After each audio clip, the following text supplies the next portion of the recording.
सामने वाले का चेहरा देख रुक्मिणी देवी की मुंह से चीख निकल जाती है। तुम ब्रिजेश को तो तुमने मार डाला है। मैं उसकी आत्मा हूँ बेवकूफ औरत। तुम सबको तड़पा तड़पा कर मारने आया हूं मैं। एक एक कर उसे उठाकर दूर फेंक देता है। वो दरवाजा तोड़कर नीचे गिर जाती है, जिसकी आवाज सुनकर गिरधारी लाल, गजराज, बादल, नर्स नैना सभी वहां पहुंच जाते हैं।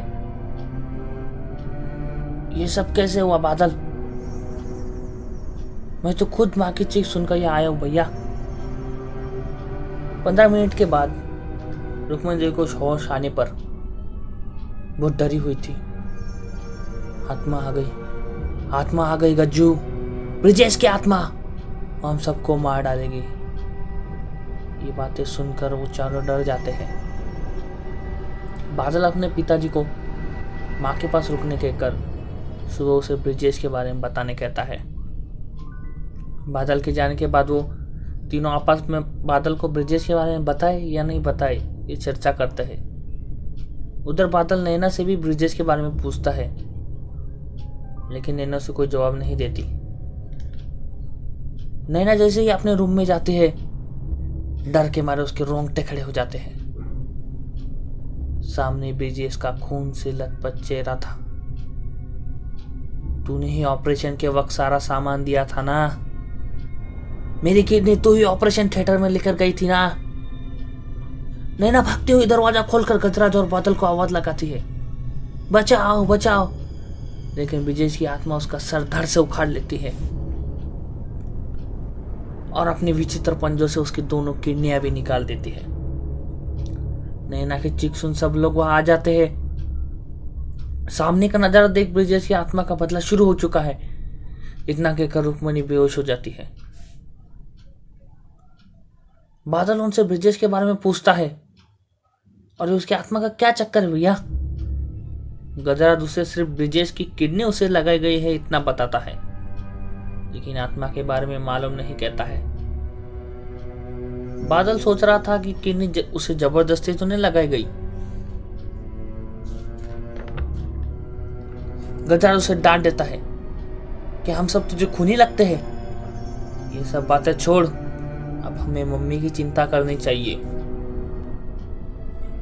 सुबह एक काली परछाई बादल के कमरे की खिड़की तोड़कर अंदर आ जाती है।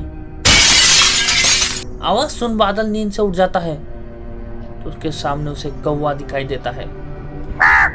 तभी पूरा बंगला उसके चीख से गूंज उठता है और डॉक्टर कासाना की कार भी बंगले में प्रवेश करती है। सभी भागते हुए बादल के कमरे में आते हैं। तू चीखा क्यों बादल? आप मुझ पर विश्वास नहीं करेंगे भैया। तू की माते कर, क्या हुआ ये बता। भैया एक कौवा खिड़की तोड़कर मेरे कमरे में घुसा और मेरे शरीर के अंदर चला गया। इससे पहले कि गजराज कुछ कहता, बादल उसे टूटी हुई खिड़की दिखाता है, जिसे देखकर सबको यकीन हो जाता है। गजराज नैना की लाश को पोस्टमार्टम के लिए भेज देता है और ये सब देख डॉक्टर बहुत डर जाता है। डॉक्टर गजराज को बहुत बड़ा बुरा सुनाता है, लेकिन तीर तो कमान से निकल चुका था। इससे पहले कि ब्रिजेश की आत्मा कोई और कत्ल करे, हमें कोई उपाय खोजना होगा। तभी सारे बंगले में कौवों की आवाज सुनाई देती है। गजराज दरवाजे तक पहुंचा ही था कि उसकी मां हफ्ते हफ्ते वहां आती है। गज्जू बचा ले उसे, बादल को बचा ले। क्या हुआ मां? कौवे, बहुत सारे कौवे। अरे मेरा मुंह क्या देख रहा है, जाके बचा उसे, वरना उसे वो चीर फाड़ डालेंगे। गजराज जैसे ही उसके रूम में पहुंचता है, ढेर सारे कौवे बादल के ऊपर मंडराकर उसे चोंच मार रहे थे। जोर से चिल्लाता है गिरधारी लाल, फायर कर, गोली चला। इधर टैटू बना गजराज एक साथ कई सारी गोली चला देता है। इसे देखते देखते सारे कौवे वहां से उड़ जाते हैं। 3 घंटे बाद